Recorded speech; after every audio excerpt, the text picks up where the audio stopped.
President സ്ഥാനത്ത് എത്തിയതിനു ശേഷം ഡൊണാൾഡ് ട്രംപിന്റെ US കോൺഗ്രസിലെ ആദ്യ അഭിസംബോധന, രണ്ടാം ടേമിൽ ആദ്യ അഭിസംബോധന ഇന്ന് എന്ന് പറയാം.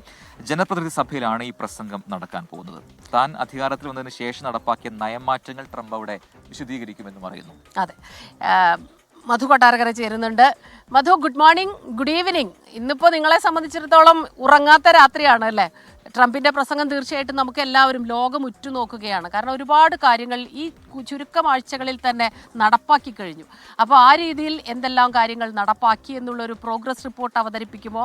ഒപ്പം തന്നെ യുക്രൈൻ വിഷയമുണ്ട്, നമ്മുടെ അനധികൃത കുടിയേറ്റം തടയുന്നതിനുള്ള വിഷയങ്ങളുണ്ട്, താരിഫിൽ ചുങ്കത്തിലുണ്ടാക്കിയിട്ടുള്ള നയമാറ്റങ്ങളുണ്ട്, അതിന് കാനഡയൊക്കെ തന്നെ പ്രതികരിച്ചു തുടങ്ങിയിട്ടുണ്ട്. അപ്പോൾ ആ രീതിയിൽ വളരെ പ്രധാനപ്പെട്ട ഒരു അഡ്രസ്, അതാണ് നമ്മൾ കാത്തിരിക്കുന്നത്. ഗുഡ് മോർണിംഗ് സ്മിത നേരത്തെ പറഞ്ഞതുപോലെ കമന്റ് ബോക്സിൽ നല്ല സന്ദേശങ്ങൾ വരുന്നത് പോലെ അമേരിക്കയുടെ ക്യാപിറ്റോൾ ഹില്ലിൽ നിന്നും ചില നല്ല സന്ദേശങ്ങൾ വരുമെന്നുള്ള പ്രതീക്ഷയിലാണ്. പ്രത്യേകിച്ച് യുക്രൈൻ യുദ്ധം അവസാനിക്കുന്നതുമായി ബന്ധപ്പെട്ട് ട്രംപിന്റെ ഭാഗത്ത് നിന്ന് ഒരു പ്രസ്താവന ഉണ്ടാകുമെന്ന് പ്രതീക്ഷിക്കുന്നുണ്ട്. ഡൊണാൾഡ് ട്രംപിന്റെ രണ്ടാം ടൈമിൽ ഇത് ആദ്യമായിട്ടാണ് US കോൺഗ്രസിന്റെ സംയുക്ത സമ്മേളനത്തെ അഭിസംബോധന ചെയ്ത് സംസാരിക്കുന്നത്. ഇന്ത്യൻ സമയം രാവിലെ 7:30 ഈ പ്രസംഗം ആരംഭിക്കുക. സാധാരണ നിലയ്ക്ക് US പ്രസിഡന്റ് വർഷാദ്യം ഈ ക്യാപിറ്റോൾ ഹില്ലിൽ US കോൺഗ്രസിനെ അഭിസംബോധന ചെയ്ത് സംസാരിക്കുമ്പോൾ ഒരു വർഷത്തെ ഒരു പ്രവർത്തന റിപ്പോർട്ടൊക്കെ അവതരിപ്പിക്കുന്നത് കൂടിയാകുന്നതിനാൽ സ്റ്റേറ്റ് ഓഫ് ദ യൂണിയൻ എന്നാണ് പറയുക. പക്ഷേ പൊതുവെ അധികാരമേറ്റ് ആദ്യ പ്രസംഗം ഏതാണ്ട് ഒരു മാസം കഴിയുമ്പോൾ നടക്കുന്ന ചടങ്ങായതിനാൽ സാങ്കേതികമായി അങ്ങനെ പറയാറില്ല. യുക്രൈനുള്ള സൈനിക സഹായം താൽക്കാലികമായി നിർത്താൻ ഡൊണാൾഡ് ട്രംപ് ഉത്തരവിട്ടതിന്റെ തൊട്ടടുത്ത ദിവസവും അതുപോലെ കാനഡയിൽ നിന്നും മെക്സിക്കോയിൽ നിന്നും US പ്രവേശിക്കുന്ന സാധനങ്ങൾക്ക് 25% തീരുവ ഏർപ്പെടുത്തുമെന്ന് പ്രഖ്യാപിച്ച് ഏതാണ്ട് 24 മണിക്കൂറിനുള്ളിലാണ് ഡൊണാൾഡ് ട്രംപിന്റെ ഈ പ്രസംഗം. അതുകൊണ്ട് തന്നെ ലോക നേതാക്കളും ലോക രാജ്യങ്ങളും വലിയ ശ്രദ്ധയോടുകൂടിയായിരിക്കും ഈ പ്രസംഗം മുഴുവനായി കേൾക്കുക. ഡൊണാൾഡ് ട്രംപിനോടൊപ്പം ചേംബറിൽ സ്പീക്കർ മൈക്ക് ജോൺസണും അതുപോലെ വൈസ് പ്രസിഡന്റ് JD വാൻസും ഉണ്ടാകും.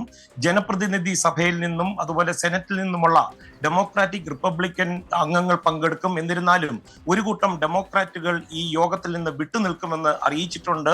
ശതകോടീശ്വരൻ എലോൺ മസ്ക് ഉൾപ്പെടെ ഡൊണാൾഡ് ട്രംപിന്റെ വിശ്വസ്തരായിട്ടുള്ള ആൾക്കാർ ഈ പ്രസംഗം കേൾക്കുവാൻ ഈ ജനപ്രതിനിധി സഭയിൽ ഉണ്ടായിരിക്കും. തന്നെയുമല്ല, അല്പം മണിക്കൂറുകൾക്ക് മുമ്പ് നമ്മൾ റിപ്പോർട്ട് ചെയ്തിരുന്നു, സെലൻസ്കി ഖേദകരമായ സംഭവങ്ങളാണ് ഡൊണാൾഡ് ട്രംപുമായിട്ടുള്ള കൂടിക്കാഴ്ചയിൽ നടന്നതും. അതുപോലെ ഡൊണാൾഡ് ട്രംപിന്റെ അധികാരത്തിൽ യുക്രൈനിൽ സമാധാനം ഉണ്ടാകുമെന്നുള്ള പ്രതീക്ഷയുണ്ടെന്നും അമേരിക്ക നൽകിയതിന് നന്ദി അറിയിക്കുകയും ചെയ്തിട്ടുണ്ട്. അതുകൊണ്ട് തന്നെ ഈ യുക്രൈൻ യുദ്ധവുമായി ബന്ധപ്പെട്ടുള്ള ഒരു വാർത്തയ്ക്കായിട്ടായിരിക്കും ലോകം കാത്തിരിക്കുക. സ്മിത, പ്രജിൻ.